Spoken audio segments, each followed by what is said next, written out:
শ্রীরামপুরের তৃণমূল কংগ্রেস প্রার্থী কল্যাণ বন্দ্যোপাধ্যায় তিনি জগদীশপুরে আজকে প্রচার করছেন, উত্তরপাড়ায় প্রচার রয়েছে। কল্যাণ বন্দ্যোপাধ্যায় প্রচার করতে করতে আমাদের সঙ্গে রয়েছেন। কল্যাণদা, আপনার থেকে জানতে চাইব যে আপনি 3বার সাংসদ ছিলেন, এবারে আপনি প্রার্থী হয়েছেন, কি কাজ করেছেন যে কারণে মানুষ আপনাকে ভোট দেবে? গোটা শ্রীরামপুর পার্লামেন্টে ডেভেলপমেন্ট করেছি আমি। এমপি ডেভেলপমেন্ট ফান্ডের টাকা থেকে যেটা পাই, রাস্তাঘাট তো ছেড়েই দাও, সব তো করাই আছে। এবারে আপনার বিরুদ্ধে দুজন প্রার্থী হয়েছেন, এক জোটের পক্ষ থেকে, কংগ্রেস এবং বামেদের জোটের পক্ষ থেকে দীপশিতা ধর। ডোমজুড়ে তার দাদু বিধায়ক ছিলেন, কি বলবেন? সে ওরা প্রার্থী করেছে, সেখানে আমার বলার কি আছে? আমার কিছু বলার নেই, করুন। বিজেপি প্রার্থী হচ্ছে, আমরা জানি, কবির শঙ্কর বসু। আজকে মিঠুন চক্রবর্তী এসছিলেন কবির শঙ্কর বসুর সমর্থনে, কি বলবে? প্রার্থী হয়েছে, প্রার্থী কাকে নিয়ে এসে প্রচার করবে না করবে আমার কিছু এসে যায় না, কারণ ওরা এতটাই ডিস্টেন্সে রয়েছে, ওদের লড়াই 2 আর 3 হওয়ার লড়াই। আমি সেখানে কি বলবো? ওরা অনেক কিছু কথাবার্তা বলেছে, কমেন্টস করেছে, ওপর থেকে জলটা দেখেছে, জলটা দেখে বলে দিচ্ছে কতটা জলে তো নামেনি, এবার তো নামতে আরম্ভ করেছে। কবে যখন 20 তারিখে পুরোপুরি নামবে, রেজাল্ট বেরোবে, তখন বুঝতে পারবে 4 তারিখে গভীরতাটা কোন জায়গায় রয়েছে কল্যাণ বন্দ্যোপাধ্যায়। আপনি অনেক জায়গায় গিয়েই প্রচারে বলছেন, আমরা দেখতে পাচ্ছি যে দীপশিতা ধর হোক বা কবির শঙ্কর বসুর পরিচয় নিয়ে আপনি বিভিন্ন জায়গায় প্রশ্ন তুলছেন। হ্যাঁ, তা কি আছে পরিচয়, কেন বারবার আসে? শ্রীরামপুরে তো হেরে চলে গিয়েছিল 23,000 ভোটে, সে আবার প্রার্থী হয়েছে। তার রাজনীতির পরিচয়টা কি? শ্রীরামপুর পার্লামেন্টের মানুষের সঙ্গে তার কি আছে? সামাজিক, রাজনৈতিক, কোনো কিছুই না। সব জায়গায় ভাঙাচ্ছে তো একটাই নাম, তাহলে একটাই নাম তো ভাঙাচ্ছে, প্রাক্তন শ্বশুরের নাম কল্যাণ ব্যানার্জি। এটা কোনো পরিচয় হতে পারে একটা মানুষের? কি আছে শ্রীরামপুরে? প্রশ্নটাই কি আছে? তুমি কি পলিটিক্যাল অ্যাক্টিভিটিসের সঙ্গে ইনভলভ? আমি কিছু বলতাম না।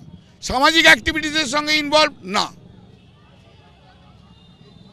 আর নরেন্দ্র মোদীর টিকিটও দেয় সেই জন্য। কল্যাণ বন্দ্যোপাধ্যায় প্রাক্তন জামাই বলেই ওই জন্যই টিকিট পায়। আবার কি? অন্য কোথাও পায় না কেন? অন্য কোথাও দেয়নি কেন? বাজারের দাম কি আছে? ক্রেডিবিলিটি কি আছে? একটা মানুষের তো ক্রেডিবিলিটি থাকবে। কিসের কারণে? কি কারণ? দীপশিতা ধর, জেএনইউ-এর রাজনৈতিক কেরিয়ার রয়েছে, তিনি প্রার্থী হয়েছেন, তাকে নিয়েও আপনার কিছু বক্তব্য? সে আমার সম্বন্ধে বক্তব্য করেছিল বলে আমাকে বক্তব্য দিতে। এরা দুজনেই আমার বিরুদ্ধে প্রথম থেকে কথা বলেছিল, ব্যক্তিগত অ্যাটাক করেছিল, তাই জন্য আমাকে বলতে হয়েছে। না, আমি বলতাম না। শহরাঞ্চল আপনার মধ্যে অনেকটা আছে, গ্রামাঞ্চল যেরকম রয়েছে শহরাঞ্চলও রয়েছে।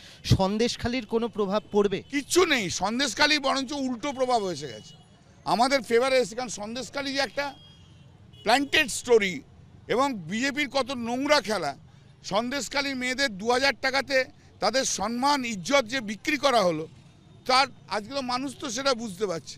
যেটা ভেবেছিল আমাদের এগেনস্টে করবে, সেটা হবে না। আমি একটা কথা তোমাকে পরিষ্কার বলছি, এটা আমার অ্যানালিসিস অফ দিস এন্টার। আমি তো আজ 63 দিন 64 দিন রাস্তায় রয়েছি। আমি শুধু আমার কনস্টিটুয়েন্সি নয়, আমি হুগলি আরামবাগ গেছি, আমি বাঁকুড়া গেছি, আমি বিভিন্ন জায়গায় করেছি, ডিস্ট্রিক্ট ওয়াইজ করেছি। মানুষ মমতা বন্দ্যোপাধ্যায়কে ভালোবাসে, বিশ্বাস করে। এই বিশ্বাসের জায়গায়, ভালোবাসার জায়গা থেকে কোনো ঘটনাই কোনো কিছু সরাতে পারবে না। রাজ্যপালের এই যে ইস্যু, সেটা কোনোভাবে প্রভাব ফেলবে কি? আপনি বলছিলেন যে জুন মাসের পরে ব্যবস্থা হতে পারে। রাজ্যপালের ব্যাপারটা কি? রাজ্যপালের যে জিনিসটা করছে, একটার পর একটা কেন অভিযোগ আসবে? ধরলাম একজন নয়, মিথ্যে অভিযোগ করছে, তাহলে আরেকটা অভিযোগ কেন হলো? এটা তো সন্দেহ। King should be above all criticism. রাজ্যপালের বিরুদ্ধে পরপর আসছে কেন? সন্দেহ তো হচ্ছে। যেটা প্রশ্ন হচ্ছে, রাজ্যপালের বিরুদ্ধে কোনো স্টেপ নেওয়া যায় কিনা, সেটা কনস্টিটিউশনাল কিছু বার রয়েছে। কিন্তু জুন মাসের পর তো রাজ্যপাল থাকবে না। জুন মাসে পর নরেন্দ্র মোদী ভারতবর্ষের প্রধানমন্ত্রী থাকবে না। বিজেপিকে চলে যেতে হবে, দেয়ালে লেখা হয়ে গেছে। গদি মিডিয়া পড়তে পারছে না, আদারওয়াইজ সবাই পড়তে পারছে। একটাই প্রশ্ন, আজকে মিঠুন চক্রবর্তী বলছেন নাম না করে যে এখানে এক বিরোধী প্রার্থী তিনি দুর্গা মায়ের পুজো করার সময় কান্নাকাটি করেন, অর্থাৎ কিন্তু যে দেখা যাচ্ছে যে দুর্গা মায়েদের যে অসম্মান হচ্ছে সেক্ষেত্রে তো তিনি সোচ্চার হচ্ছেন না। আর কালীকে নিয়ে যিনি বলেন আর এক প্রার্থী, তার বিরুদ্ধেও কিছু বলেন না, এদের বোঝাপড়া আছে। দুর্গাকে নিয়ে কি কি হয়েছে? মানে মায়েদের কথা বলছে, মহিলাদের অসম্মানের কথা। কোথায় মহিলাদের অসম্মান হয়েছে? মিঠুন চক্রবর্তী আর কবে ছিল এখানে? মিঠুন চক্রবর্তী কবে ছিল? অভিনেতা, আমি তাকে শ্রদ্ধা করি, রেসপেক্ট করি। বাংলার কাজের জন্য কি কন্ট্রিবিউশন মিঠুন চক্রবর্তীর আছে বলো তো? অভিনেতা হিসেবে আমি তাকে শ্রদ্ধা করি।